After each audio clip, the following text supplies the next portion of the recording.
So let's get into the backbone of psychology, ethics in psychological research. We wouldn't have psychology essentially if we didn't have ethics. A lot of the research that's carried out is regulated by ethics committees, so it's very important. It's the backbone of psychology. So in terms of how we define what ethics are, they are essentially a set of moral principles that researchers used to help guide them in terms of the treatment of participants in research. Because bear in mind, psychology differs from other sciences in that it deals with human participants. And also you need to consider that ethics doesn't just apply to one stage within the research, it applies to numerous stages. So when we're trying to select participants, carry out the actual research, data collection, the reporting of results, ethics is there from the very start to the very finish of the process. A lot of people think that it's just when the participant is sat down taking part in the research that's where ethics applies, but it's not. It's from the very beginning to the very end. So the ethical issues in psychology typically occur when the researcher carries out a piece of research that harms the participant. So that's it in a very basic form. This is harm both psychological and physical. Psychological is a lot more common. So things like stress and anxiety can be a common occurrence in a lot of more controversial pieces of research. So you'll have come across things like Milgram. A lot of the participants experienced high levels of stress. And typically ethical issues arise when there is a conflict between what the researcher wants to make their research significant, to make their research matter and for it to be meaningful, and between the rights of the participant. So if a piece of research is created and the researcher wants to explore a hypothetical idea of the relationship between stress and binge eating, you could invite a participant to take part, and throughout the experiment you could get them to talk about sensitive information such as their weight, any history of diabetes in the family as well. So stress could occur from things like that. So the typical conflict is between what the researcher wants and the rights of the participant. So it's important to consider that there is a conflict between those two elements, and that's why the ethical issues do occur. So these rules, these ethical guidelines, don't typically just apply to practicing psychologists or neuropsychologists, clinical psychologists, occupational child psychologists.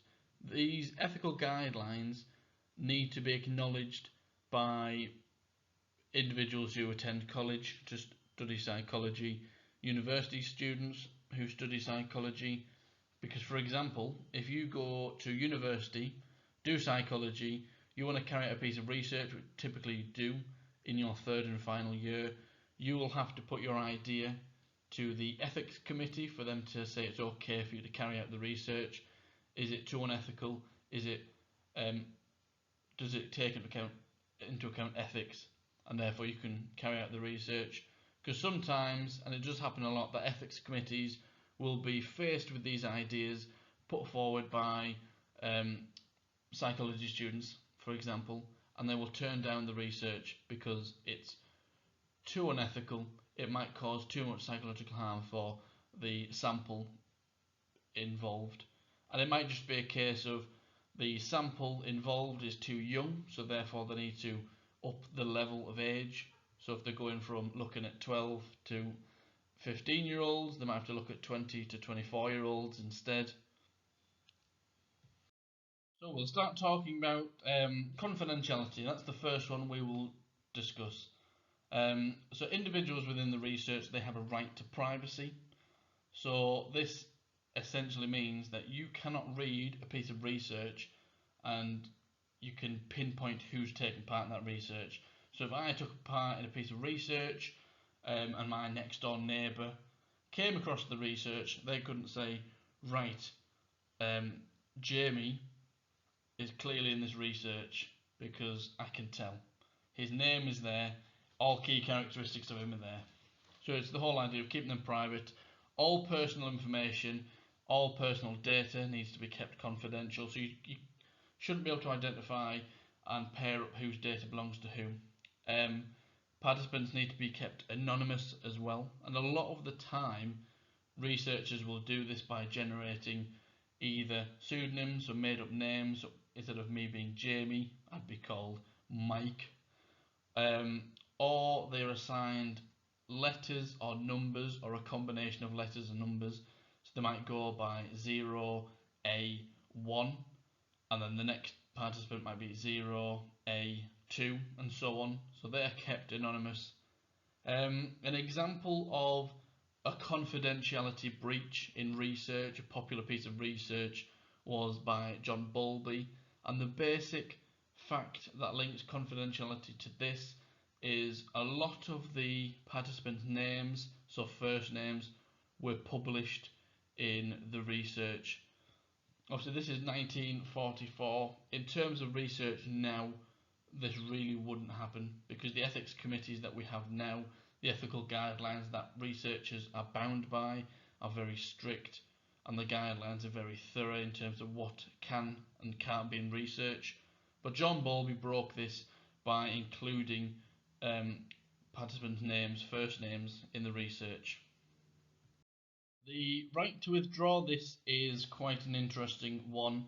So it feels quite obvious that if you take part in a piece of research, that you should have the option to hold your hands up and say, done, I am not taking part in this any longer because A, it's boring, B, I'm very stressed, C, it's causing me a lot of upset. So participants should have the right to withdraw from research without giving any reason. So they can say, I would like to withdraw from the research. They shouldn't be asked why, they don't need to offer any reason.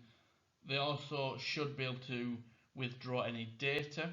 So if they've taken part, they were happy to take part, they go home and 2 weeks later they think, right, that piece of research I took part in, now I've had time to think about it, I'm not very happy with it. So they can phone up the researchers, email the researchers, depending on what their contact preference is, and say, will you withdraw my data, all my information from the research? And that is fine. A lot of the time researchers will say, you are taking part in this research and you can withdraw all of your data up to a specified date. So up to, hypothetically, 3 weeks before I start to write up my results. A classic example, Watson and Rayner. So looking at the Little Albert study, the right to withdraw in this piece of research wasn't really there. We look at Little Albert as a baby. He doesn't have the right to withdraw automatically because he's a baby. He can't hold up his hands and say, this isn't right, I'm getting a lot of stress from this, let me withdraw. So by default he has no right to withdraw because he can't straight away say he can withdraw. And obviously it applies to a lot of other research as well, but Little Albert, the Watson and Rayner study, is a classic example of the right to withdraw. It also links to other breaches of ethical guidelines such as informed consent, but we'll come across informed consent. So full informed consent. So it's important we say full informed consent, because there is a bit of a grey area in terms of, has this person actually given consent, or have they just given consent because they thought they had to. So all the participants in any research within psychology, they need to be informed as to the nature of the study before they agree to participate. Their agreement needs to be documented, so this is usually in a consent form, which numerous copies are kept. And all these consent forms are kept, again, in a secret, possible locked box to keep it private. All the participants should be made aware of any potential consequences to their participation. Obviously, in some pieces of research, when the researcher might not want to disclose the full nature of the research because it will hinder and cause problems, then this is something that needs to be brought up later on when they are debriefed. Examples again, so we've got Watson and Rayner. Little Albert was a baby. Babies can't give consent to a piece of research. Obviously, his mum gave consent for him to be in the research, but is this full informed consent? Not necessarily, because the actual participant in the research didn't give consent. Bowlby as well, we're looking at vulnerable individuals. Did they give consent? No, not really. Loftus and Palmer as well, there is an issue of full informed consent here as well. So we will add an extra bit to full informed consent. It's the whole idea of deception. So have the participants been fully told about the true nature of the study? A lot of the time individuals will sign up to a study, they'll give consent to a study, but when they actually take part, the study is not what they initially thought because they've been deceived. So have they given full informed consent? And technically no. Sometimes deception happens in research because we need to deceive the participants, because if we tell them the true nature of the research, it might impact the results. So in Milgram, if you know about the shock experiment, if they sat down with the participants at the very start and told them the true nature of the research, A, they might have walked away, not taken part. B, they might have jeopardised the results as well. So sometimes deception needs to happen in research, and it does happen a lot. It's also important to take into account cost versus benefit. So you'll come across a cost benefit analysis in terms of researchers coming up with a research idea. So does the cost outweigh the benefit? So when you're formulating an idea and you're thinking about ethical considerations, does the cost outweigh the benefit? Does the benefit outweigh the cost? Examples again in terms of deception: Watson and Rayner, Bowlby, Loftus and Palmer. Loftus and Palmer is the classic one because they were told that they were taking part in one study, so that's what the participants agreed and they signed up for, they gave consent for, but then it turned out not to be that. It was all based on the reliability of expert witness testimonies. So afterwards there was a lot of complaints, a lot of it is classed as socially sensitive as well. It did cause a lot of stress afterwards. So this is an advertisement for the Milgram study. So you can see that it's recruiting participants for a study on memory, but in fact the study was looking at obedience and authority figures. So you can see the idea that these individuals will sign up to this study thinking that they are looking at a study on memory, but in fact it's a study on obedience and authority figures. So there's deception there already, but I thought I'd show you that. It's interesting to see that. The risk of harm, both physical and psychological. So I've already said psychological is the more common out of the two, but a lot of the important questions that we want to ask in psychology will produce risk of harm. So individuals like Milgram, Watson and Rayner, their pieces of research, they do pose a risk to psychological harm, especially with Milgram as a classic example.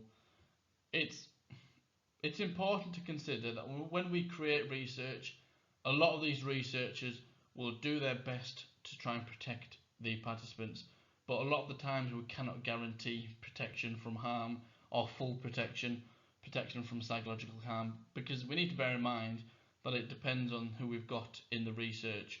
If we take into account individual differences, we're all different, people respond to certain stimuli in different ways as well, but it's very important that we take into consideration the potential risk to harm, physical and psychological. Examples: Watson, Rayner, little Albert, they were conditioning little Albert to fear various stimuli, and this could have had lifelong repercussions if his mother had withdrawn from the study, and he could have had counter conditioning applied. Loftus and Palmer, we need to consider that these participants were essentially watching a car crash. So they might have had a history where they might have had a family member who's died in a car crash. So this might have induced a lot of stress, a lot of fear. It might have incurred a lot of flashbacks for some individuals. So it's important to consider this. So working with animals is an interesting one. In terms of psychology, you'll know that a lot of the research, especially in the behaviourist research by the behaviourists, a lot of the research is being conducted on animals. We've got Pavlov, Thorndike, Skinner. So they've all carried out research on animals. We've got Harlow as well. One of the main issues that we need to consider, and it does coincide with previous ethical issues, and that's the lack of consent. Animals cannot give consent to take part in research. We know this. They can't give consent like a human can, and because they can't give consent, they also don't have the automatic ability to withdraw from the research. So if they, for example, Skinner was electrocuting rats, these rats couldn't withdraw from the research. So it's very unethical to carry out research on animals. But again, take into consideration the cost versus benefit. Does the cost outweigh the benefit? Does the benefit to society outweigh the cost? So if we induce some psychological and physical harm to these animals, is it going to produce a significant outcome for society? And a lot of ethics committees will consider this. If I approve this research and it does have these ethical issues, does it have a bigger impact for society? Examples of Pavlov and Skinner. So we've got Pavlov's dogs. Again, can't give consent, can't withdraw. Same with Skinner's rats.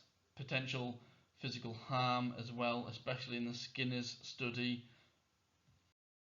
We also need to consider that in psychology, we do have the ability to work with vulnerable individuals, and there is quite an array of what we classify as a vulnerable individual, and it's not just children.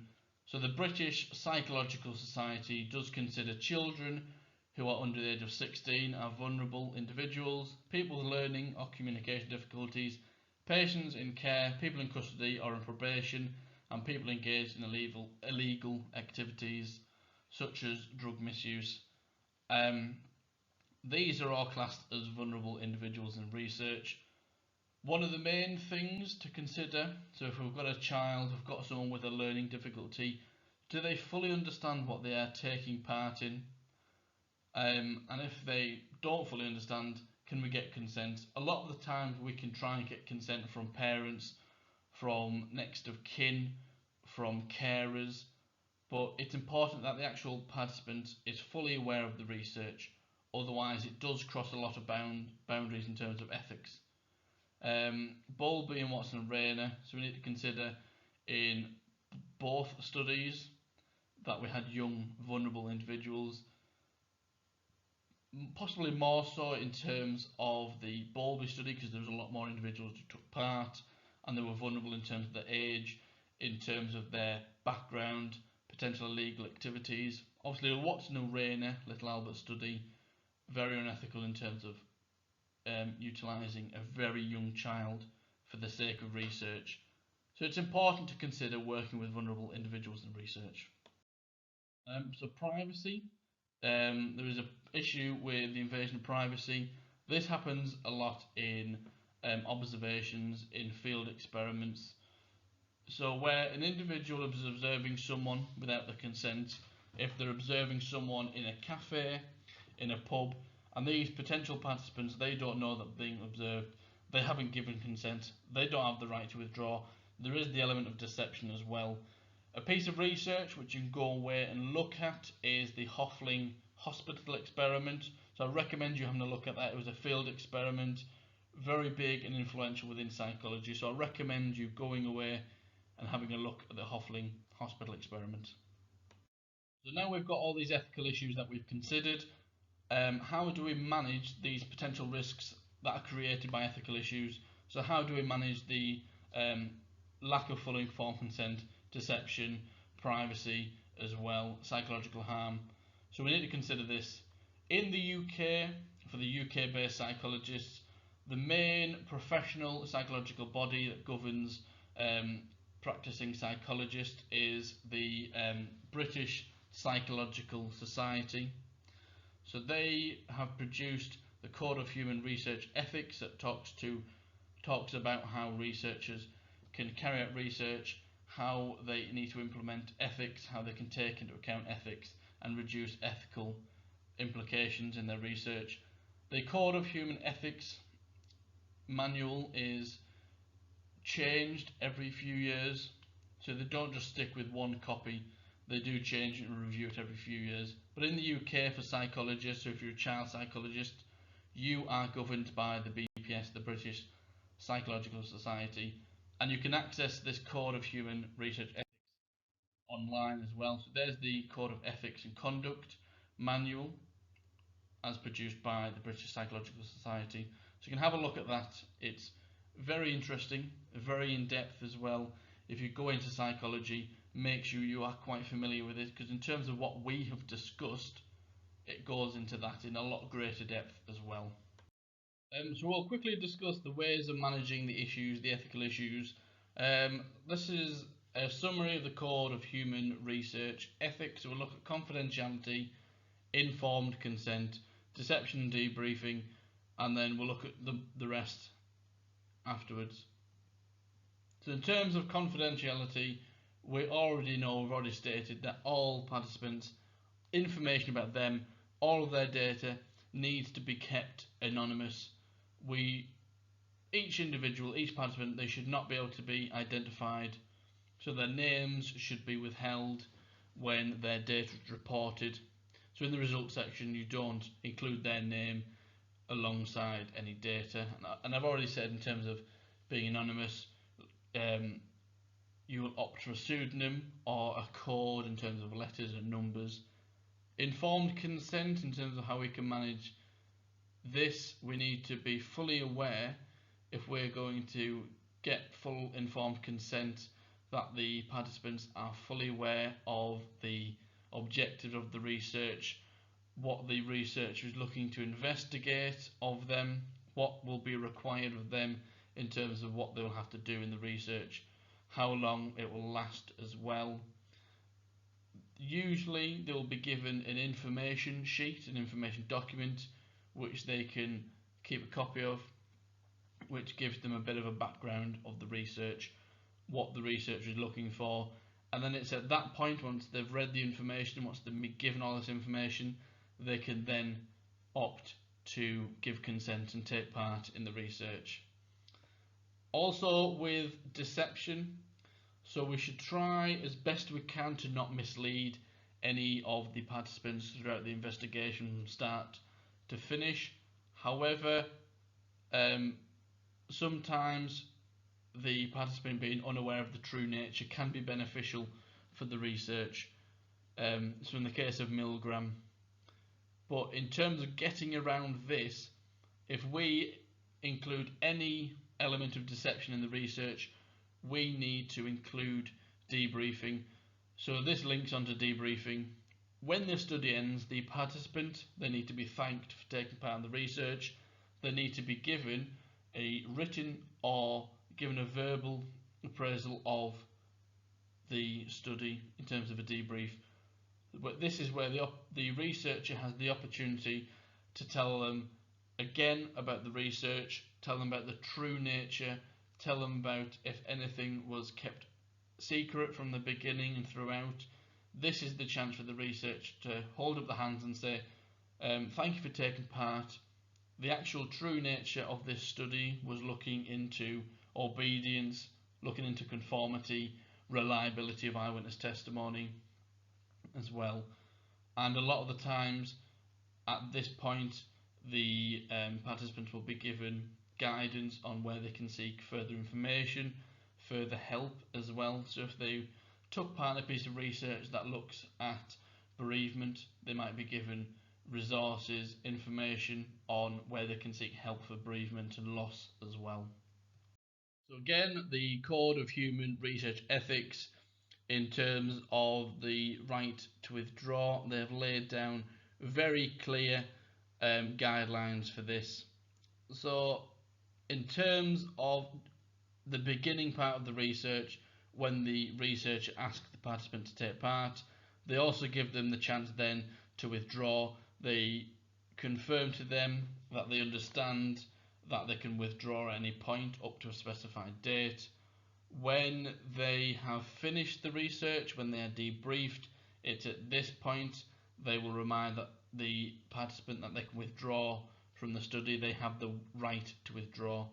So beginning of the study, when they were reading the information, they were getting the background, they were filling out the consent form, they need to be reminded at that point that they can withdraw if they find it too distressful.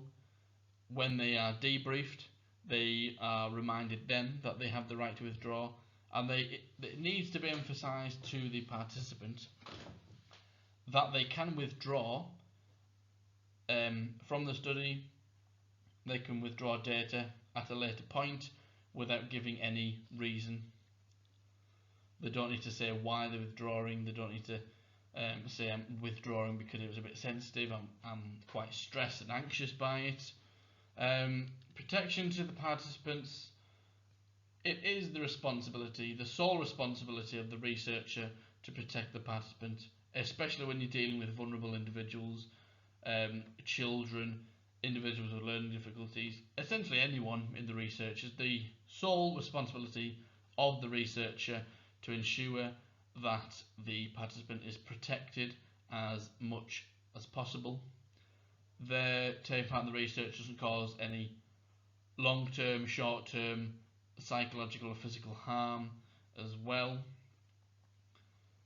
So if we want research to be approved by the research committees, we need to ensure that we can protect the participants as much as possible.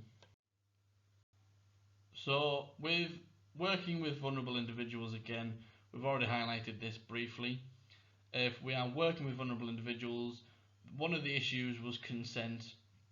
So if they can't give full consent, then the next best thing in relation to what the BPS recommends is that those who under the age of 16, for example, or who might have an impaired level of understanding, their parents or anyone who's got the legal responsibility, so if someone's got a legal, if they're a legal guardian for an individual, then they can offer consent as well. But there is still the issue of, if somebody else is offering consent, is that still full informed consent?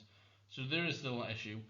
But in terms of vulnerable individuals, parents, carers, people who are a legal guardian, they are the ones that can give consent. So it's important that we know that. There are a few other ways that we can try and minimise the potential risks that are proposed. So ethical committees, I've highlighted ethical committees, but we find a lot of the ethical committees in terms of psychology are found in universities, because we have to consider that we have a lot of third year undergrad students who are carrying out research, so their research needs to be approved by an ethics committee. So you'll have these ethics committees in certain different departments in the university. They are usually made up of groups of individuals, not necessarily just psychologists. So if you're in a psychology department, the ethics committee might not just be made up of psychologists. We might have other job roles there, like nurses, midwives as well. So people from other departments as well, because it offers them a truer reflection of society. If we just have an ethics committee full of psychologists, it's more biased in terms of they're willing to approve psychological research. But if we have other individuals from a non-psychology background, it reduces this risk of bias. We've got the interesting idea of role play as well, where we can get the participants involved in this. So they are told the general nature of the study.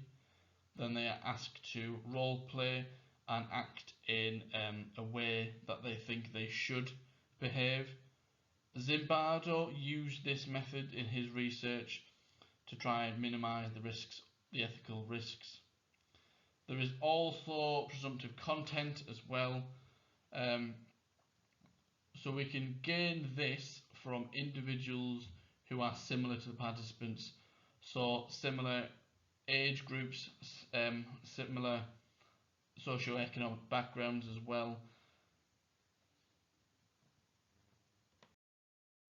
So the last one we'll consider is working with animals. Here is a list of research that has used animals in their research, and a lot of animals have suffered as a result. So we've got electric shock studies, we've got surgery studies, sleep deprivation studies, and social deprivation studies. So researchers like Seligman, Ralph, Harlow as well. Harlow's monkeys is a common one in terms of taking the rhesus monkeys away from their mothers, and also they were exposed to stressful, scareful stimuli as well. So in terms of how we manage the risks of working with animals, the BPS have separate guidelines from this in terms of how we reduce the ethical issues. So in 2012, the BPS published their guidelines on working with animals, and it states that in general all researchers need to avoid or minimise the stress or suffering for all living animals. They need to be considerate of the possibility of other options to animal research. Do they have to use dogs in their research? Do they have to use cats? Is there another alternative? And be as economical as possible in the numbers of animals tested.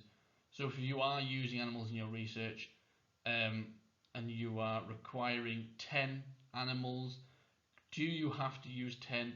Can you reduce the burden and reduce it down to 5? So there are these basic guidelines for animal research. So you can have a look at all this on the BPS guidelines working with animals section on the BPS website. It's all there. It's quite in-depth. Also, before any animals are used in research, any animals are tested, the researcher needs to get a Home Office license to carry out animal research, and this monitors and regulates the conditions in terms of where the animals are kept. So is the cage suitable size? Do they have adequate food and lighting? The researchers who are conducting the researchers, do they have the necessary skills to work with that species? So if they're working with horses, do they have the adequate skills to work with that species? Or do they have people in their department and their team who can work with that species? And the nature of the research project as well. So what are the potential benefits of working with these animals as well? And what level of distress might the animals experience? So that is everything that you need to cover in terms of ethics and how we manage ethical issues in psychology as well. So I hope that's helped, and I will post another video on the next topic soon.